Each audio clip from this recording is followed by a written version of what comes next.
Hello, my friends. So today I just wanted to talk a little bit about exposures. So when I first got on the path towards starting to feel better, where every thought was not being redirected to my throat or my breathing or anything in this area, my speaking, one thing that I was working on with my psychologist was exposures, which was super helpful. I still find it helpful. So we started out with a lot of the stuff that this OCD loop will cause you to avoid, like reading or driving, or like I've said before, really anything. Sitting was really tough for me, just because when you're sitting, you're very still. And so all of my focus would go here all the time. And I could go a little bit more into that and why, but anyways, stillness, but especially sitting was rough. And in the beginning, I got really excited, like, oh my God, this is what I've been for so long, like the type of help I've been saying that I need. Exposure and response therapy and just the psychoeducation about what was going on, and all of that was very exciting. I was like, yes, like this is what I've been saying. But with my personality, I tend to get very like gung-ho right away and really push myself, and definitely for much of my life, I've had a lot of like perfectionistic tendencies, at least when it came to school. So in that whole world, and just like pushing myself very hard. And friends were suggesting trips to really far places like Africa, and I guess Africa was the big one. I got super excited right away, and I'm still so happy that I went on those trips. But basically that was like just starting to come out of this stuff. And as you may know, that flight is very long, at least 15 hours. We did a couple of flights, so actually it was just a total of basically a lot of sitting. And I look back at that and I'm like, oh my God, no wonder I still was struggling a lot, like sitting for a while, because I was doing these exposures that, for anyone, sitting like that is a lot. But if you know what it's like to be tortured by the OCD loop, you might understand that even just like a 20-minute exposure can feel like torture, or a 5-minute one.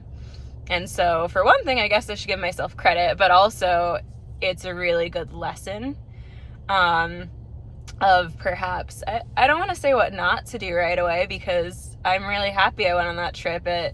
It was one of the most incredible experiences. So definitely a lesson, like, not about that. You should still go do all the things and live your life and engage in your life. But I'll share kind of some thoughts about that. And I guess from like things that I did that perhaps I would tell people to try something differently. I'll try to give some input on that in case it's helpful, or you can apply it to your own life or areas where you feel like maybe you're pushing yourself a little bit more than maybe you should be. Not to say like you should avoid everything. It's more just if you're getting to the point where something feels like torture, then you might not want to do that activity again. And that's the only downfall. So we will talk about that. Howdy, folks.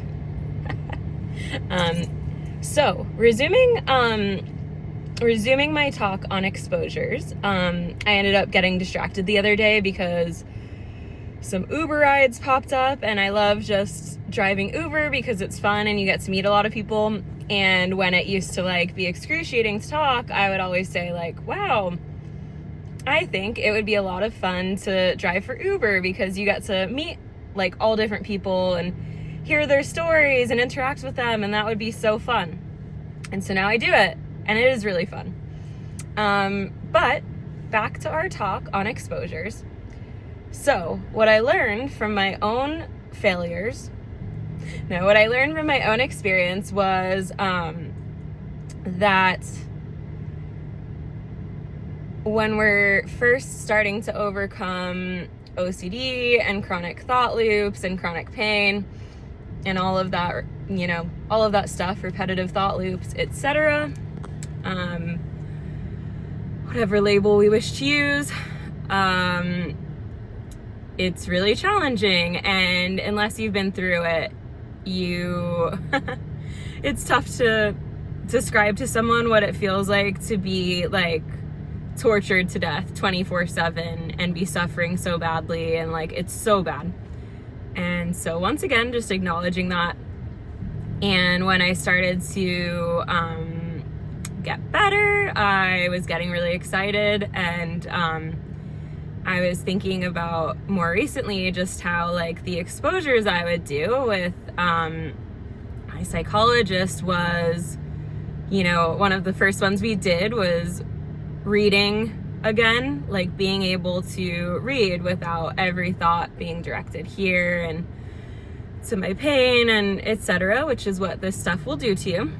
But I thought about how we would only do maybe like a 5-minute exposure or keep it kind of quick. And I was thinking about how like in daily life, when I was grappling with this stuff, a lot of times and a lot of days I would go like all day long if I was out and about or doing something. Like during the times it wasn't so bad that I was avoiding, I would, you know, talk to the point like it was so excruciating, because you're told like you know, and it's true that the way out of this is to live life, which is like absolutely the case. And we hear that over and over and over, and it's like so true.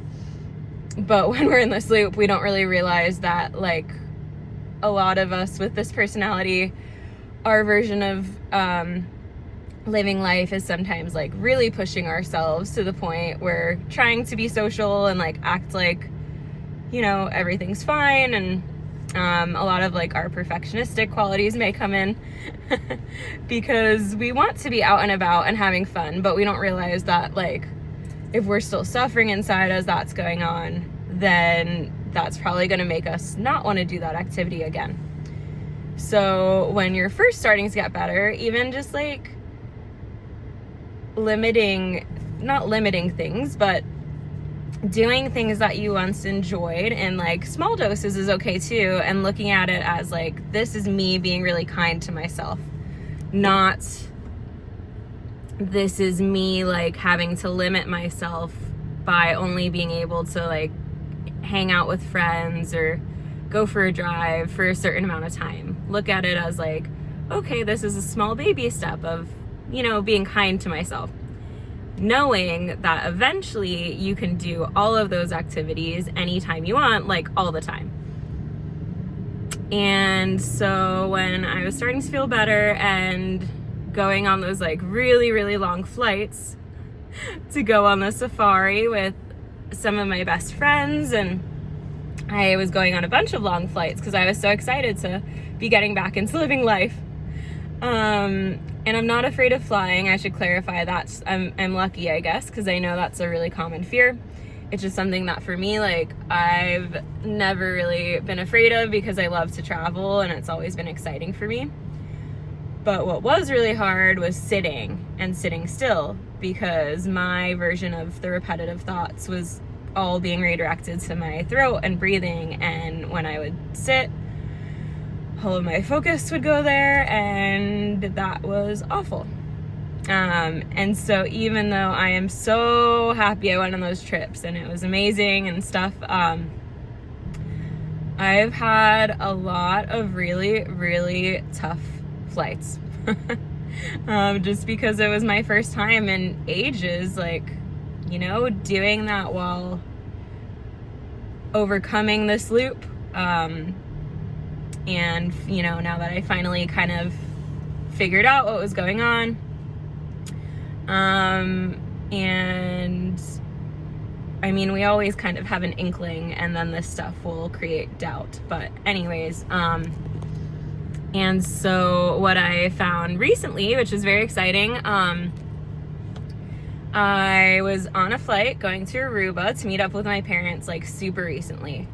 And I'd been avoiding watching movies on planes for a really long time because it was still like, it's still so hard for me to focus. It's really like torturous. And so I said to myself, like, you know what? With those exposures, like, the ones you've done with your psychologist, they're pretty short. And so you should be kind to yourself. And what if you just watch like 10 minutes of a movie and after that you can stop? Like, that's fine. And it doesn't mean that you can never watch a movie on a plane again. It just means this is like the first step, and that's exciting. And so I tried that.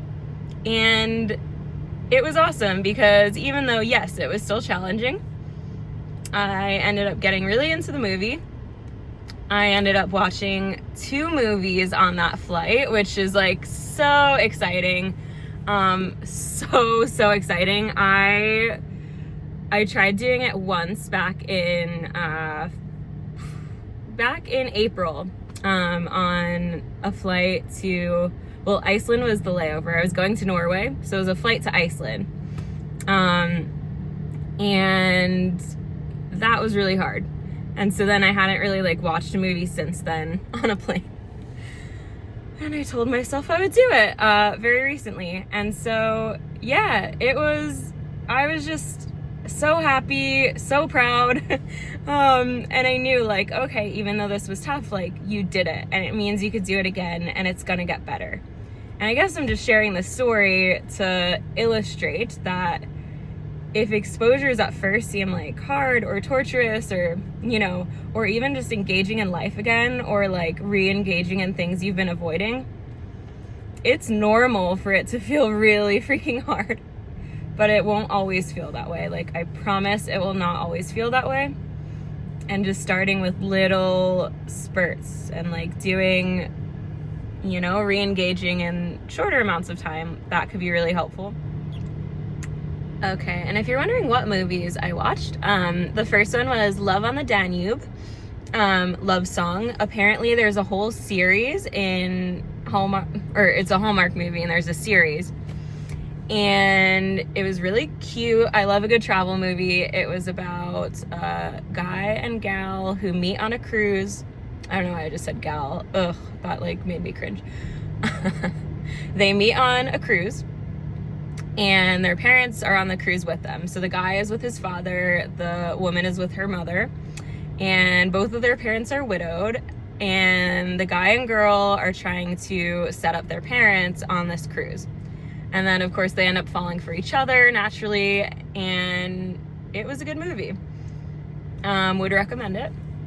And then the second movie I watched was the Anne Hathaway movie based on the book, The Idea of You, where Anne Hathaway's character, I think she's supposed to be 40 in the movie, and then she falls for this British boy band character. I think he's supposed to be 24. Hopefully I'm getting this right.